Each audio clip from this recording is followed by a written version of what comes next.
the recovery mission. There are so many things that we can list going on in the world right now that cause us to pause, look at ourselves, and wonder, are we really functioning at the level that God intends for us to function?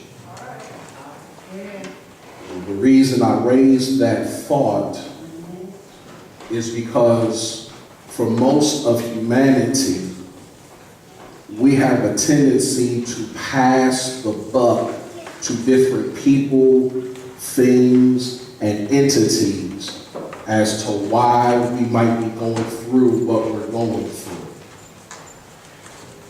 For instance, it is very easy to say that the economy is the reason why I'm broke.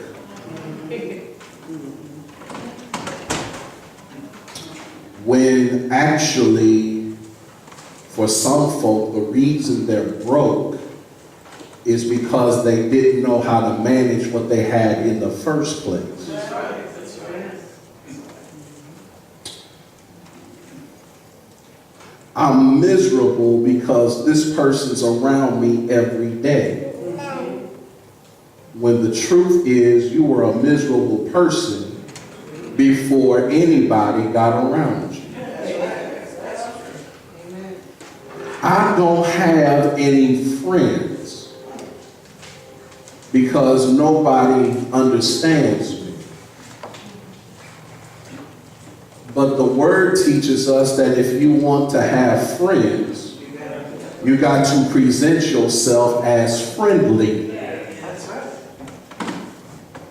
The tendency is to pass off responsibility to somebody or something else. Can I come down your street and will you not be upset with me? Actually, I don't care if you're upset with me, but I'm going to come down the street. Okay.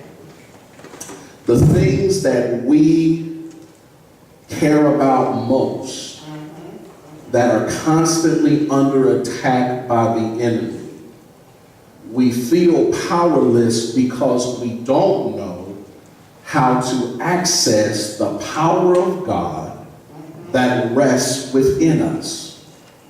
You see, when you gave your life to Christ and He redeemed your life, the Spirit of God granted you power and authority over different entities, things, and even the demonic in this world. But the problem is we get so consumed with what we think we can't do that we don't know what God has given us in order to address the situation. A lot of people say, well, I am not a public speaker, or I'm not, good at managing things. I'm not good at overseeing stuff. I'm not good at X, Y, and Z. I'm not the best singer. I'm not this, I'm not that. Whole lot of negative, not stuff. And you wonder why nothing gets done. God has given us power, but we consider ourselves powerless.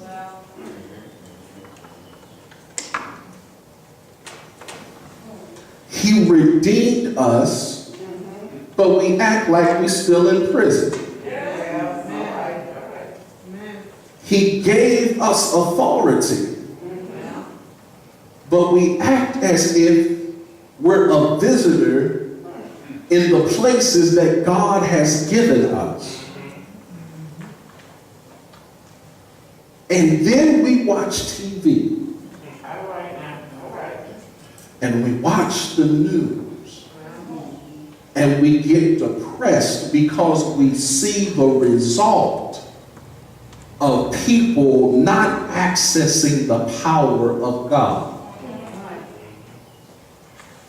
When I see or hear of somebody being shot for no reason, while attempting to have fun for somebody else who was about to go off to defend our country,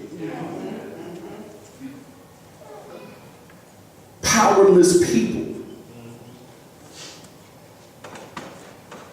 When I hear of one death after another, after another, after another, because somebody was mad about they don't have the finances anymore, and if I can't pull in the money, I don't need my family, so I'll kill them and myself. Powerless people. When all hell breaking loose in your house, and you run crying under the bed, and you say you know Jesus, something's wrong. Yes.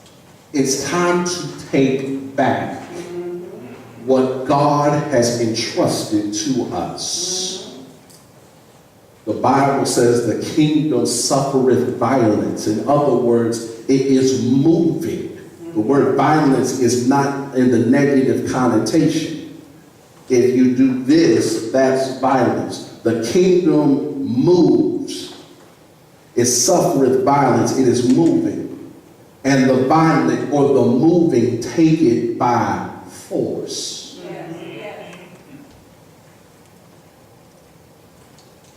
God has entrusted to this church, specifically to the church at large, to make certain that certain areas of life are addressed, they are conquered and protected, and we drive these certain demons away. The text talks about, in this particular account, one man with 6,000 demons. Jesus set him free. What happened next? The legion of demons said, don't cast us into the abyss. Don't destroy us. Send us into some pigs. They go in the pigs lose it, run down the hill into the sea, and they drown. The people that owned the pigs, that were in the area, ran out of their houses, looked at Jesus and said, you got to go. Jesus was already going to leave because he only came for one person. He came to liberate that one man, according to this account. He was on his way out. The man then said, in his right mind, fully clothed, looking like he was supposed to look, Jesus, I need to go with you. Jesus says, no, you stay here, go home, tell everybody you see about what happened to you. He went and did as he was told. And the text says, and the people who heard him were amazed. Church, nobody is amazed by your testimony inside these four walls. Nobody is amazed by your shout in these four walls. Now, I'm glad you got a reason to shout.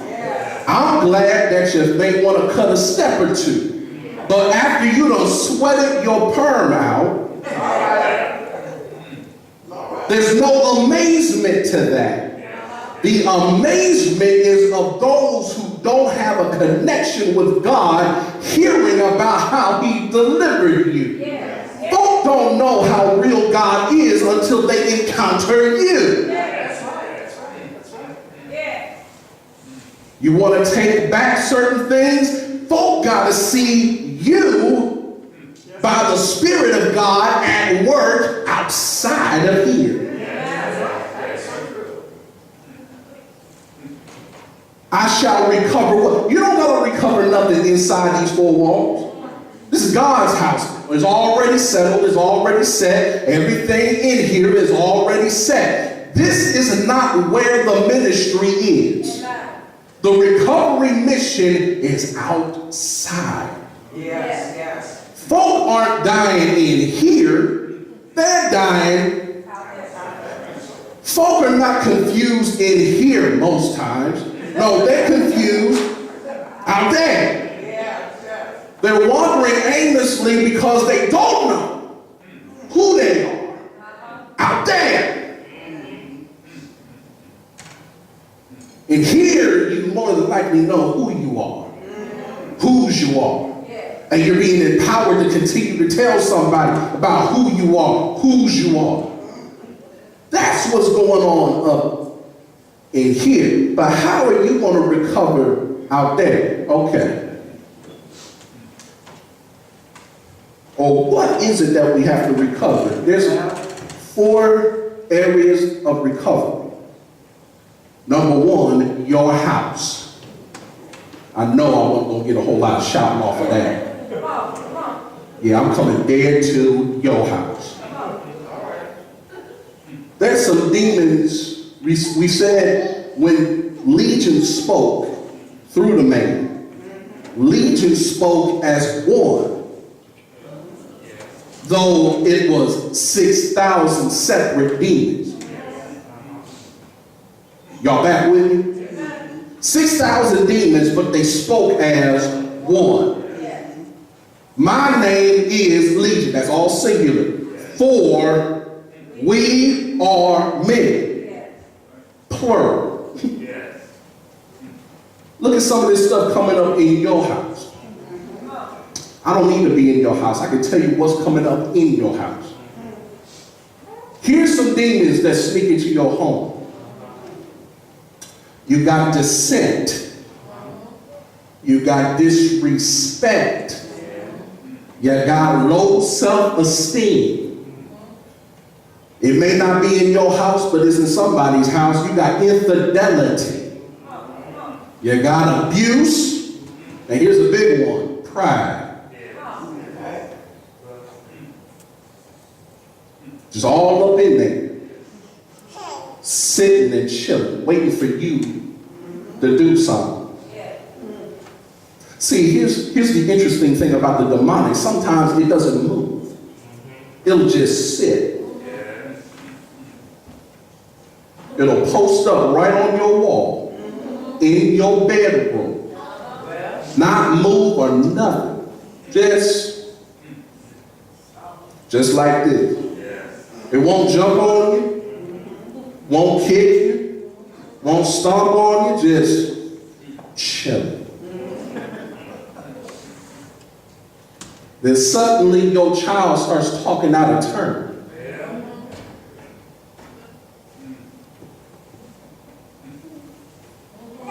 I know I didn't teach you to.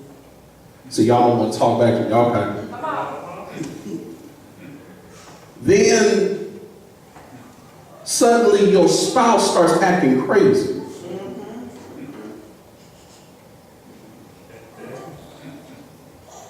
And you arguing over a chicken wing. You ain't even arguing over nothing. Now you may chuckle at that, but this is sitting. I'm telling you, this is. It'll start small stuff. You arguing over 50 cents. Then it turns into $1.